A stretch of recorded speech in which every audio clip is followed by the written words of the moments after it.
Pension reforms. जनाब speaker, pension retired मुलाजमीन का बुनियादी हक है। पिछली कुछ दहाइयों में पेंशन स्कीम में एग्जीक्यूटिव ऑर्डर्स के जरिए तब्दीलियाँ की गई, जिसकी वजह से सरकारी खजाने पर बोझ पड़ा। पेंशन स्कीम को दुरुस्त करने और सरकारी खजाने पर बोझ को कम करने के लिए हुकूमत ने पेंशन स्कीम में इस्लाहात की हैं, जैसे कबल अज वक्त रिटायरमेंट की हौसला शिकनी, पेंशन इजाफा कंज्यूमर प्राइस इंडेक्स से मुंसलक, शरीक हयात के इंतकाल के बाद फैमिली पेंशन की मुद्दत 10 साल तक महदूद, एक से ज़ायद पेंशन का खात्मा, रिटायरमेंट के बाद दोबारा मुलाजमत की सूरत में पेंशन या तनख्वाह में से किसी एक का इंतखाब। अब मैं उन अहम मौज़ूआत का अहाता करना चाहता हूँ जनाब स्पीकर, कि जो कि कौमी अहमियत के हामिल हैं। पहले क्लाइमेट चेंज। जनाब स्पीकर, माहौलियाती तब्दीली पाकिस्तान के लिए एग्जिस्टेंशियल थ्रेट है। ये हमारी बका का मसला है। पाकिस्तान माहौलियाती तब्दीली से सबसे ज़्यादा मुतासरा मुल्क में शामिल है। माहौलियाती तब्दीली के मनफी असरात का सद्देबाब हुकूमत की अहम तरजीहात में से एक है। माहौलियाती तब्दीली से निपटने के लिए बेशबहा वसाइल की ज़रूरत होती है। इसीलिए हुकूमत ने गुज़श्ता 16 माह में क्लाइमेट फाइनेंस पर खसूसी तवज्जो दी है और इस सिलसिले में नुमायाँ कामयाबियाँ भी हासिल हुई हैं। वर्ल्ड बैंक और IFC से कंट्री पार्टनरशिप फ्रेमवर्क के तहत पाकिस्तान को अगले 10 साल में $40 अरब के वसाइल मुहैया करेंगे। माहौलियाती तब्दीली से निपटना इस फ्रेमवर्क की अहम तरजीह है। इसी तरह एक साल की अंत तक मेहनत के बाद IMF ने पाकिस्तान को $1.4 अरब की रेजिलियंस एंड सस्टेनेबिलिटी फैसिलिटी फराहम की है। हुकूमत पाकिस्तान ने पहले ग्रीन सकूक का भी इजरा किया है, जिसके ज़रिए माहौलियाती तब्दीली से मुतल्लिक़ मनसूबों के लिए मुकामी मार्केट से वसाइल की फराहमी मुमकिन हुई है। इन वसाइल की दस्तयाबी पाकिस्तान को माहौलियाती तब्दीली से महफूज बनाने में इंशाअल्लाह मददगार साबित होगी। मैं अब सोशल प्रोटेक्शन और बेनज़ीर इनकम सपोर्ट प्रोग्राम का जिक्र करना चाहूँगा। जनाब स्पीकर, हमारी हुकूमत एक जामे और मौसर समाजी तहफ़्फ़ुज़ के निज़ाम के ज़रिए मुआशरे के कमज़ोर तरीन तबक़ात के तहफ़्फ़ुज़ के लिए पुरअज़्म है। जारी माली साल 2024-25 के दौरान बेनज़ीर इनकम सपोर्ट प्रोग्राम ने कम आमदनी वाले ख़ानदानों को मुआशी मुश्किलात से बचाने में अहम किरदार अदा किया। 592 अरब रुपए के मुख्तस फ़ंड में से एक कसीर रकम के ज़रिए 99 लाख मुस्तहिक़ ख़ानदानों को गैर मशरूत नकद इमदाद फराहम की गई। इसके अलावा 1 करोड़ 16 लाख बच्चों को तालीमी वज़ाइफ के ज़रूर में माली मुआवनत फराहम की गई। BISP के नशोनुमा प्रोग्राम के तहत 15 lakh lactating and pregnant mothers को और उनके 16 लाख बच्चों को नकद इमदाद और ग़िज़ाइयत पर मबनी खसूसी खुराक फराहम की गई।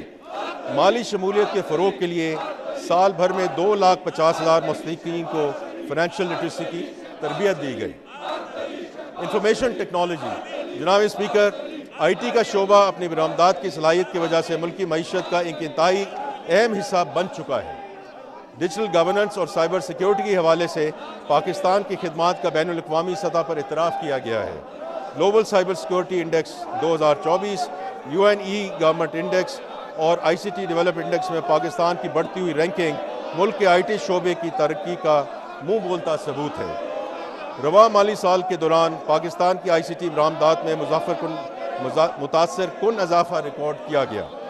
साल के 10 महीनों में ये एक्सपोर्ट $3.1 अरब तक पहुँच गई, जो पिछले साल की निस्बत 21.2% ज़्यादा है। ये नुमाया इजाफा हुकूमती पॉलिसी के नतीजे में हुआ। अगले माली साल में भी इस शोबे में तरक्की का सफ़र जारी रखा जाएगा। अगले 5 सालों में ICT एक्सपोर्ट्स को $25 अरब तक बढ़ाने की मनसूबाबंदी कर ली है। SMEs and affordable housing. जनाब स्पीकर, SMEs हमारी मईशत की खुशहाली के लिए रीढ़ की हड्डी की हैसियत रखती है। यही वजह है कि वज़ीर पाकिस्तान ने SMEs के फ़रोग़ पर खसूसी तवज्जो दी है। इस सिलसिले में वज़ीर आज़म ने एक स्टीयरिंग कमेटी तश्कील दी है ताकि तमाम सरकारी इदारों की मरबूत कोशिशों से इस शोबे को फ़रोग़ दिया जा सके। SMEDA ने 2024 से लेकर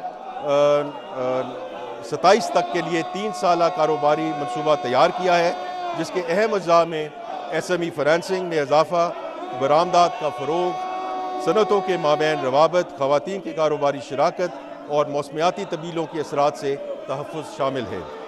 एक बड़ी कामयाबी SME रिस्क कवरेज स्कीम है, जिसके तहत मई 2025 तक 95,000 سے زیادہ SMEs کو 311 ارب سے زیادہ زائد کی مالی معاونت فراہم کی گئی۔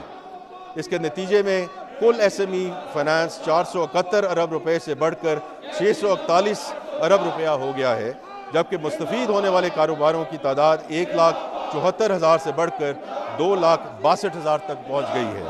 حکومت کا عزم ہے کہ انشاءاللہ 2028 تک SME فنانس کو 1,100 ارب روپے تک بڑھایا جائے اور مستفید کاروباروں کی تعداد 7,50,000 تک پہنچائی جائے۔ اسٹیٹ بینک آف پاکستان بینکوں، فن ٹیک اداروں اور دیگر اسٹیک ہولڈرز کے ساتھ مل کر SME فنانس کے نظام کو بہتر بنانے کے لیے سرگرم ہے، اور حال ہی میں SME فنانس سے متعلق نظر ثانی شدہ ضوابط عوامی مشاورت کے لیے جاری کیے گئے ہیں۔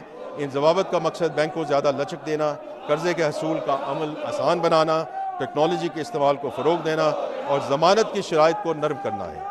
جناب اسپیکر، وزیر اعظم پاکستان سماجی اور اقتصادی ترقی کی اسکیموں کو فروغ دینے کے خواہاں ہیں، جن کے عوام کی فلاح و بہبود پر گہرا اثر مرتب ہوگا۔ معاشرے سے کہ کم آمدنی والے طبقے کو گھروں کی خرید یا تعمیر کے لیے سستے قرضوں کی فراہمی کی جائے گی۔ اس اسکیم سے کئی شعبوں میں معاشی سرگرمیاں آگے بڑھیں گی اور ہنرمندوں کے لیے نئے روزگار پیدا ہوں گے۔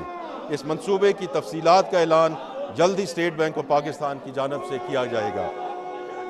اوورسیز پاکستانیز، جناب اسپیکر، بیرونی ملک مقیم پاکستانی ہمارا ایک اہم اثاثہ ہے۔ جیسا کہ میں پہلے ذکر کر چکا ہوں، ہمارے بیرون ملک مقیم بہن بھائیوں نے موجودہ مالی سال کے پہلے 10 ماہ میں 31.2 ارب ڈالر کی ترسیلات زر پاکستان بھیجی ہیں، جو کہ پچھلے سال کے مقابلے میں 31% زیادہ ہے۔ یہاں پہ یہ بات قابل ذکر ہے کہ پچھلے 2 سالوں میں ترسیلات زر کے حجم میں 10 ارب ڈالر کا اضافہ ہوا ہے، جس کے لیے ہم اپنے بیرون ملک مقیم پاکستانی بہن بھائیوں کے تہہ دل سے شکر گزار ہیں۔ اس سے کرنٹ اکاؤنٹ میں بہتری آئی۔ ہماری حکومت بیرون ملک پاکستانیوں کو مزید سہولیات دے گی تاکہ وہ ملک کی ترقی میں اپنا فعال کردار ادا کرتے رہیں۔